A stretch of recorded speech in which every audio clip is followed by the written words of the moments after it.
All right, welcome everybody. Today we're going to talk about lesson number 52, and the main focus is going to be graphing with something called a phase shift. Before we get into that, I just want to go back for a second and consider the other four trig functions we haven't really seen much since homework 48. Remember, there's the secant, the cosecant, the tangent, and the cotangent. All of the rules that we are learning about transformations to sine and cosine, those also apply to the other four trig functions. We just tend to not see them as much. I will be unlikely to ask you to graph any of those four functions from scratch, but what I will be able to ask you is to kind of give me an analysis. So take, for example, here, I have for you the secant function. All the things that were true about the secant function back in homework 48 are still true about the parent function. So if I pull that up for a second, if you go back to homework number 48, look at where the asymptotes are, look at what the domain is, look at what the period is. All of this information that was true about the secant, and that's true about all of them, all of that is subject to change under the transformations. So if I take a look now back to lesson 52, instead of talking about the secant of x, I want to go ahead and talk about y equals the secant of pi x plus 3. And notice I have the graph for you over here on the right. So just by looking at the equation and just by looking at the picture, you should be able to answer the following for me. So if I ask you to talk about the transformations from the parent, if you look at the equation, the fact that there's a pi inside as opposed to just being an x, that's how we know that there is a period change. Then the fact that there's a plus 3, that's how we know that there is a vertical shift up 3 units. So again, all the transformation rules that were true are still true.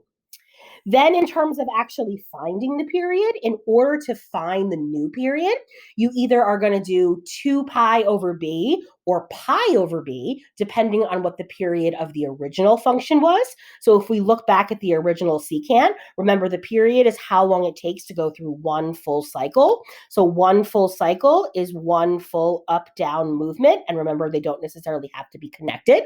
So the period of the original secant was in fact 2 pi, which means that the new period is going to be 2 pi over b, which would be 2 pi over pi, which means the new period of this function to the right should just be 2. If we want to go ahead and confirm that, you basically would have to highlight one full circle of the graph, which again is one full up-down motion, doesn't necessarily have to be connected. And I think you would agree that that is in fact accurate, that that is the period. Just as a note, for the sine, the cosine, the cosecant, and the secant, you're going to go ahead and find any period changes by doing 2 pi over b. But for the tangent and the cotangent, you would just do pi over b because the original parent function is just a period of pi. Then when it comes to the domain, hopefully you remember that when it comes to the functions with asymptotes, instead of saying what the domain is, you basically say what the domain isn't.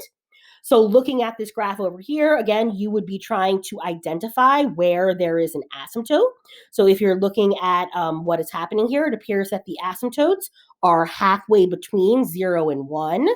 So at a half, then at 1.5, and basically would continue on and on and on. So if you want to say the domain, you would say x does not equal. Pick one place where there's an asymptote, plus, and then n, remember, represent an integer. So if we say x cannot equal 1/2 plus just n, that means starting at a half plus 1, which would be 1.5, plus 2, which would be 2.5, or you could subtract them. That will give you all the asymptotes. Then the range, because of the fact that the graph moved up 3 units, you can see that there's still that big space between the lower parabola shape and the upper parabola shape, but the range is going to go all the way down to negative infinity, then goes up to 2. Since there's actually a point there, you would include it, and then it's going to pick up again from 4 to infinity. So again, when it comes to the other 4 trig functions, this is probably all I would ask you to do some kind of an analysis. So again, you could refer back to the parent functions and then just apply all the new rules to these functions as well. So we are finally ready for the final transformation, and the final transformation has to do with something called a phase shift, and that is going to occur with the letter C. So take a look at your two equations here that we now want to consider, one for sine and one for cosine. The most important thing you want to notice here is that in order for the rules that I'm going to show you to apply, the b has to be outside of the parentheses. You're still going to do 2 pi over b, but you just have to make sure that b is in the correct location. So a couple things to remind you about c. So C happens, so it's a horizontal shift left and right. Hopefully you remember again back from your old transformation days, you're going to do the opposite. Remember, any transformation inside parentheses is always the opposite. Something else, in order for these rules to work, again, if the B is inside the parentheses, you must factor it out. So again, you have to make sure that B is in the right spot. And if it's not, you have to factor it out or else the rules are not going to work. So then underneath here, it just kind of reminds you of the transformations. So remember that the A is a change in amplitude. That's the vertical distance. The B is still going to change the period of the sine and cosine by a factor of 2 pi over B. The D is still the vertical shift up and down. That's the midline. And now notice that the C is what moves the graph left and right. Because the sine and cosine go on forever, that's why they call it a phase shift, because you're moving the entire graph as opposed to just moving, a small piece of it. So in the box on the left here, I am going to remind you or tell you about all the X changes that can occur. So the newest of which is a phase shift. And I'm going to use the letters PS to be the phase shift. And the phase shift is always going to be equal to negative C. Again, when you're going left and right, because of the fact that you have to do the opposite, the negative C means do the opposite, and it will always put you in the right location. Then the period continues to be 2 pi over B. You just want to make sure that your B is in the right location. So everything in this left-hand box are all the X changes, only one of which is new. And then over here in the right box, I'm going to remind you of all the Y changes, and these are the same as always. So the A is a change, remember, in amplitude. That's a multiplier. Remember, if there's a negative out front, that's a reflection over the x-axis. And then D is a vertical shift up and down. And just remember, if you're doing all of those Y changes in a row, you have to make sure that you do the D last. So even though there's only one new change for today, the phase shift, it is the hardest one, which is why we saved it to the end. Before we actually get into making our own graphs, let's go ahead and just look at a couple that are already done for you. So again, phase shifts, you're going to do x equals negative c. Take a look here at the first one. Notice that in blue, you have y equals just the regular sign of x, starts at 0, 0, goes through one full cycle all the way up to 2 pi, and goes between negative 1 and 1. Now notice in red, they're asking you to do the sign of x plus pi over 6. So because of the fact that you're doing x plus pi over 6, and there shouldn't be that extra x there. I think that's just a strange typo. So the sign of x plus pi over 6, if you were trying to find the phase shift, you would do negative c, which in this case would be negative pi over 6. So negative pi over 6 is where the graph now starts, as opposed to starting at 0. So everything on the blue is going to shift pi over 6 units to the left. Now you have to be careful because the graphs go on and on forever. It can get a little bit dicey once you start moving left and right. You also have to be careful because the sine and the cosine, remember, look very similar, but they differ by a value of pi over 2. So once you start shifting those even more and more, the sine and the cosine can start looking the same. So you have to be extra cautious. Then take a look over here. So the sign of x minus pi over 4. So again, notice in red, that's your regular sine wave. If you're trying to find the phase shift, again, you're going to do negative c. If you look inside, your c would be negative pi over 4. So negative pi over 4 means your phase shift is going to be a positive pi over 4. So that means that every point on the red is now shifting pi over 4 to the right. oh, sorry, starting at the red, every point on the red is now shifting pi over 4 to the right. So if you were just going to be shifting left and right, you could just add or subtract whatever the shift was to each of the 5 points. If that's the only change that's happening, that's not a bad strategy. But what if, in addition to shifting left and right, you are changing the period and stretching it and shrinking it? That's when you have to be a little bit more careful. So notice that the directions are the same as they've been. Graph one full cycle of the wave and be sure to show, again, those 5 key points. So we're going to start off nice and easy. Y equals the sine of x plus pi over 2. So all the things that are the same as always. So the amplitude of this sine is just 1, and the 1 is technically here.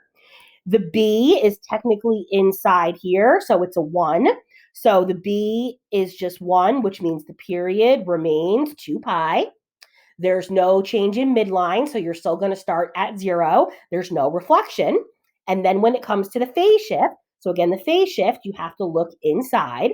Your C is going to be whatever this value is. So your C is positive pi over 2. If you're trying to find the phase shift, you have to do negative C, which would be negative pi over 2.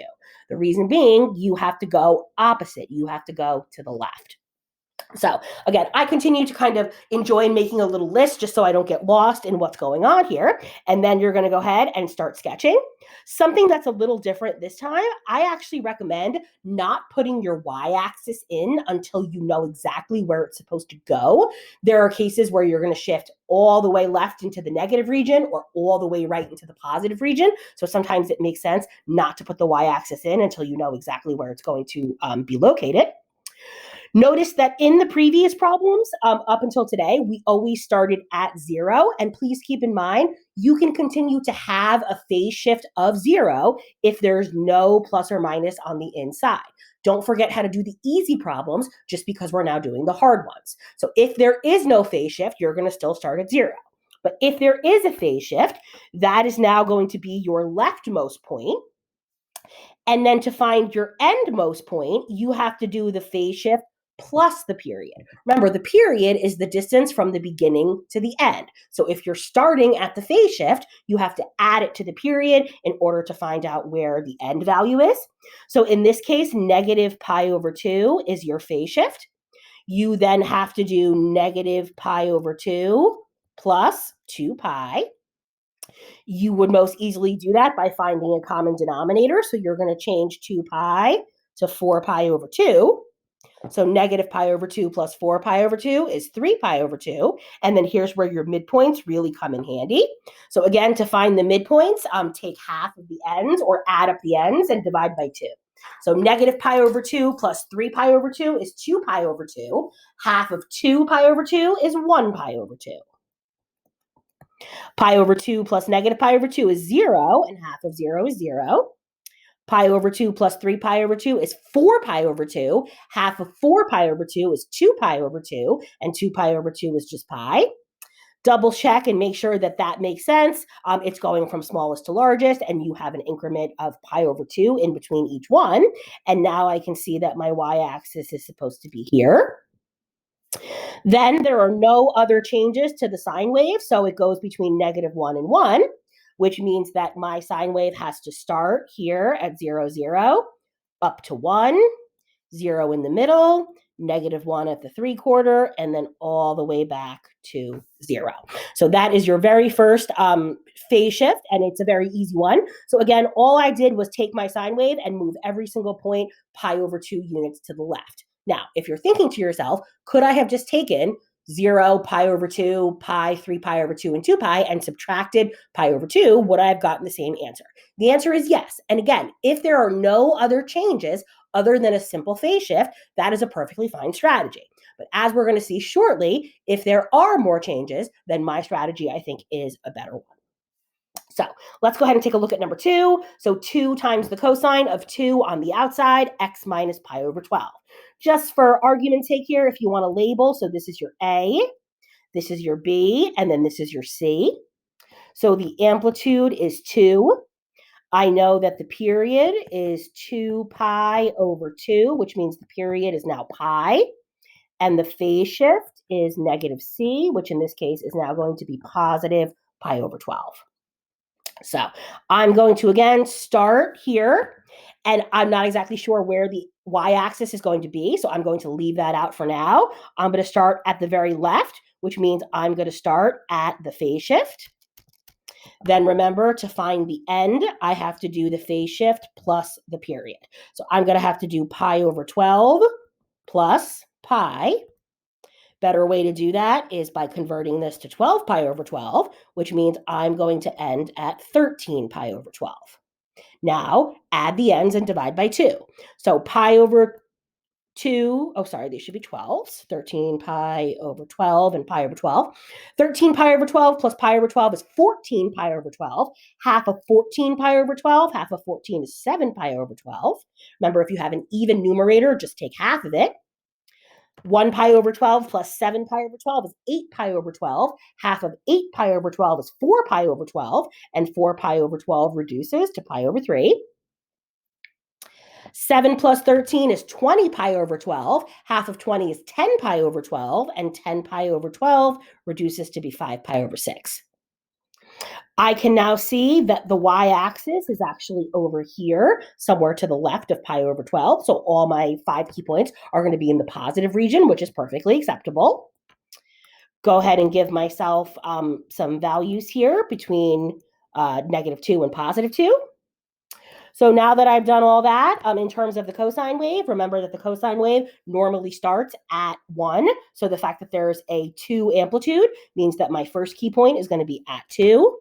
Then it's going to go to 0, down to negative 2, 0, and back up to positive 2. Remember, the whole point of doing all the work with the period and phase shift is making sure that you know where the 5 key points are, and then the y values just have to follow the same pattern that they always do. Here in number 3, so negative 3 sine of, in parentheses, 2 pi x plus pi plus 1. So again, let's go ahead and start by making sure we identify who is who. Notice that this is the A and this is the D, but notice that the B is not where it should be. The B is on the inside. All these nice rules that I just taught you are only going to work if B is on the outside. So easy fix. You're going to go ahead and factor out whatever's in front of the x, which in this case is 2 pi. So negative 3 sine, factor out the 2 pi, that's going to give you x. Plus, if you factor a 2 pi out of a pi, what are you left with? And you're going to be left with a 1/2. And again, to confirm that, if you were to multiply this back out, you would have to get the original problem. So whatever you have to do to get that right is up to you. And then don't forget the plus 1. So now things are much better. Here's my A, here's my B where I want it, here's my C, and here's my D. So the amplitude is 3. There is going to be a reflection over the x, and I do have to go up 1. The period is 2 pi over B, which in this case is 2 pi over 2 pi, which is 1. And then the phase shift, negative C, is going to be negative 1/2. All of the time, at least for what I design, if you wind up canceling the pi's, they should cancel for both the period and the phase shift. It doesn't have to in reality, but it's going to be much easier if it does. So I will always design the problems in that fashion. So again, you're going to go ahead and start by drawing yourself some x's. And because you maybe don't know where the y-axis is supposed to be, maybe leave that out until the end. So you're going to go ahead and start at the phase shift, and the phase shift in this case is negative 1/2. Then you have to add the period to it. So if you add 1 to negative 1/2, that ends at positive 1/2, which makes the midpoint super easy, 0 in the middle, negative 1/4, and positive 1/4. So then I now know exactly where the y-axis is, here in the middle, so that's good. And now I have to decide exactly where my 5 key points are going to go. So I'm going to go ahead and give myself some y values. And again, just assume that I'm counting by 1 each time. So the sine wave normally starts at 0, 0. And then because the midline is moved up 1, I then have to go 3 in both directions. Or you can do it as a multiplier and an addition. So if you start at 0, 0, and you multiply by -3, you're going to stay at 0, and then you're going to go ahead and go up to 1. So I know that I'm starting at 1. I know that I have my middle at 1, and I know that I'm ending at 1.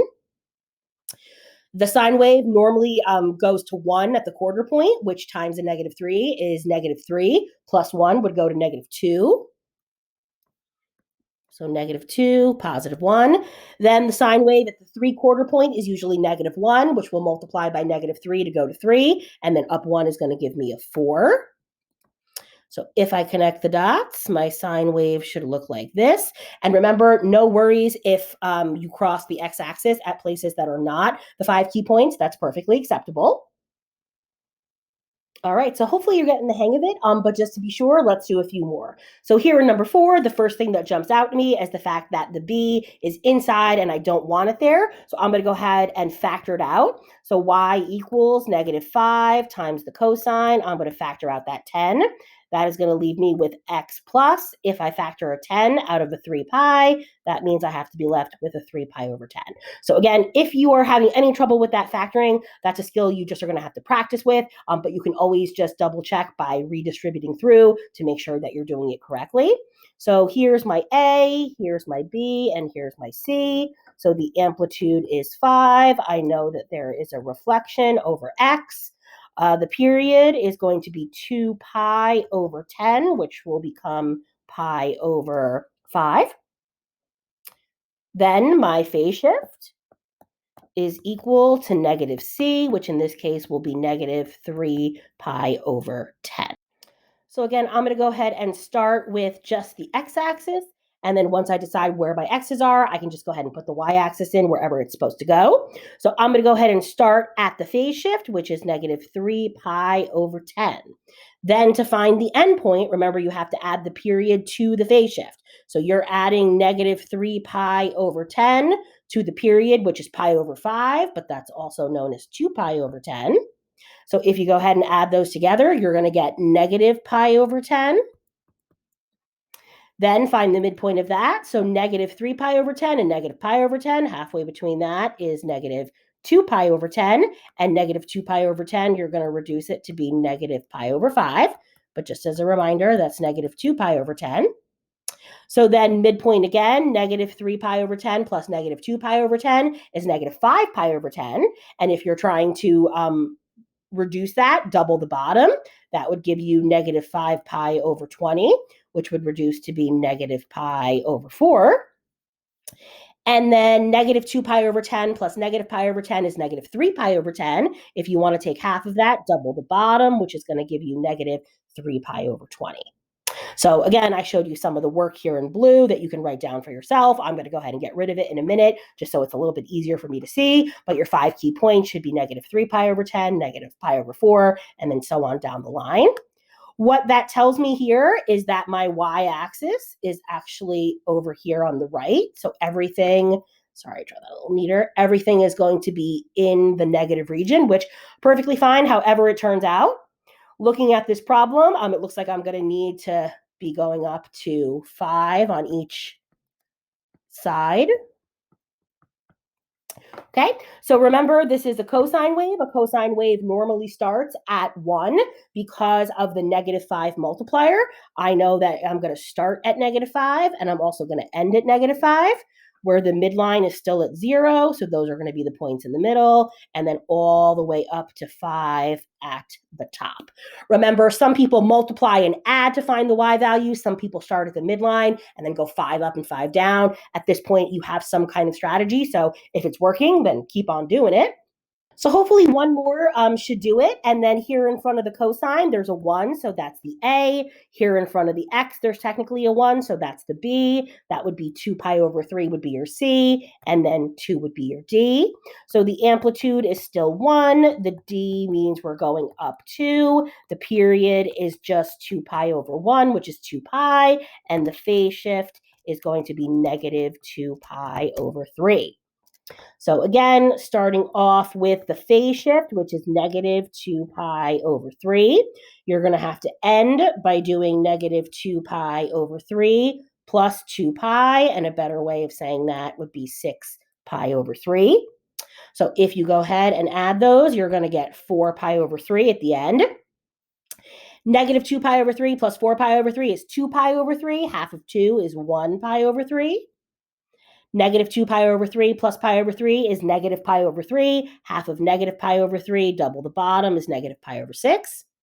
And then pi over 3 plus 4 pi over 3 is 5 pi over 3. Half of that, double the bottom, is 5 pi over 6. So kind of interesting here, the y-axis is actually not one of those 5 key points, and it's not all the way to the left or right. It's between negative pi over 6 and pi over 3, and it's actually a little bit closer to negative pi over 6. Although, again, we're kind of just estimating here, so it doesn't have to be perfect. So now that I have my 5 key points, let me go ahead and add in the rest. So this is, again, a cosine wave. The midline is going to be, of course, here at 2. So that means I know that anything that was at 0 should be at 2. So here at negative pi over 6 and also at 5 pi over 6. Then the cosine normally starts at 1, but if it moves up 2, then it's going to be starting at 3, which means it's going to be ending at 3. And for the point in the middle, it's normally at -1, which is going to move up to +1. So your cosine wave should look like such. It's relatively short in the grand scheme of things. It only goes between 1, 2, and 3. And again, I think it's a good tip to not put the y-axis in until the end, but it certainly is up to you. All right, so we're going to go ahead now and work in reverse. So given the graph, we're going to try to write the equation. Notice that it says you should now consider all of the transformations. Not that every graph has to have a phase shift going forward, but just make sure you understand that it can. Additionally, if your picture shows more than one full cycle, you could potentially write it as a sine or cosine wave, both of which would be correct as long as you do it correctly. My advice would be just try to find the easiest one. So if you look at number 6, I think you would agree that you have to do the entire picture in order to have one full cycle. I would say that that is an upside down cosine wave. So I know that I'm going to use a cosine model, and I know that I'm going to want to have a negative out there. Then if you think back to what we were doing prior to phase shifts, the next thing that we found was the midline. So the midline is here at -2. So that's going to give me my D. The amplitude is the distance from the midline up or the midline down. And I hope that you would agree that that amplitude would have to be 3. So then the period and the phase shift, remember, you have to identify first what each of those are and then solve for B and C. So the period is from the start to the end. You can clearly see it's ending at 7 pi over 2. You have to then carefully look at the tick marks to note that it's starting at negative pi over 2. So the period is from negative pi over 2 to 7 pi over 2, which is a total of 8 pi over 2, or 4 pi. You're going to have to set 4 pi equal to 2 pi over b.